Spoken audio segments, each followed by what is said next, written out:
We put up a video some time ago asking about the DPF system and the regens and things that happen with this truck. And I noticed a lot of you made comments in the video about delete it. And so I want to talk about that. Yeah, it sounds so easy. What that entails, I don't know yet, but I'm assuming it is going to require cutting some things out of the exhaust and removing some components within the engine bay here. And most importantly, this guy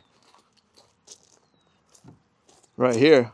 My question is, if I were to delete this truck, it's a 2026 F250 with 2,500 miles on it. Am I killing my warranty? I'm okay if an element of the warranty maybe goes away, but are we basically straight up engine, drivetrain, everything is just completely negated because we deleted the truck? Is negated the right word? Void. Is the powertrain, engine, is the entire warranty on the truck void because we deleted the entire emission system? One of the reasons why I asked this is because while I'm driving, I have 2,500 miles now, 2,600 miles on this truck.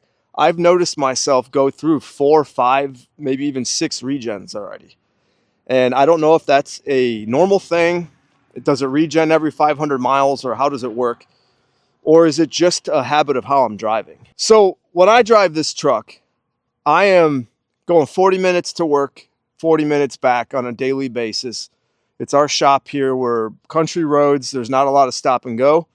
And I intentionally drive on the highway at least once a week to get a good 40-minute highway run at like 75 miles an hour. So am I driving this thing to a point where I'm destroying the truck? Is it not what it's intended for? Now, before you guys go and say, well, why did you buy a diesel? Well, I bought a diesel because I want a diesel. I like the torque. I like the sound.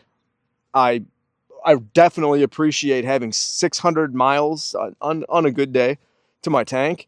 I like knowing that I could drive to freaking Florida without filling up, right? Where in the gas truck, it was like 289. It wasn't really that great. I like the diesel.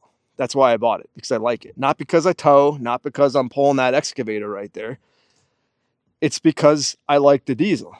Do I need to tow? Yeah, I could pull the excavator somewhere. We do rent that out from time to time. I could pull that boat trailer with the Boston Whaler on it. I just like the diesel. My question to you is 2 parts. One, is it worth deleting the truck? If I delete the truck, are we going to get ourselves in a position where we're eliminating the system that causes the most headaches, but at the same time, we're killing the warranty completely and creating a whole new world of problems that are going to need money to fix?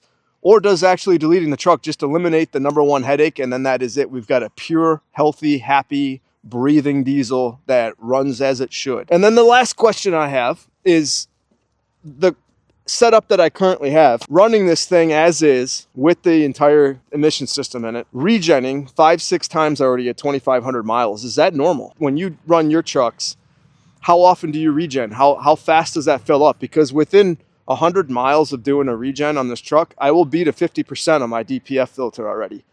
And it creeps up quick to 85, 75, 95. And I notice once it gets higher, it tends to not go as quickly. And when it regens, once it gets down to like 35, 40%, it goes real quick. So how accurate is that filter gauge on the screen here? I don't understand exactly how it works. Am I going to be creating emission system problems for this truck down the road, which I want to avoid? Yes, I tend to trade trucks in by like 30,000 miles and get something different. So is it really not my problem anyway? Tell me. Or should I go back to the Chevy? Because I never had this problem with the Chevy and the Duramax. So like, I don't know exactly what is what in here. I can work on a Fox body from 1987. This stuff, it's not my wheelhouse, but I'm assuming this guy here is a big part of the system. I'm not 100% sure. This thing here was just moving a second ago. I don't know what that is. It was just moving. Well, the truck is off, sitting here with the hood open. But outside of that, I love the 6.7 Power Stroke more than I love the 6.6 Duramax. Why? Because off the line, it's faster. The power from the pedal to the wheel seems like it happens quicker in the Ford than it did in the Chevy. The Ford puts you back in your seat. And I don't have the high output. Keep that in mind, the standard output. So this is more apples to apples, right? The Chevy, I never really felt that. Everybody always talked about how much you'd love the torque in a diesel. I never understood it in a Chevy because I could get inside any V8 truck and hit the gas and you're just, you know, it feels cool. I love this more than the Chevy for sure. Outside of that, it's not a lot going on in here that I could tell you about. Maybe if we deleted stuff, we would have more room in there. Should I seriously consider deleting this truck? With all things considered.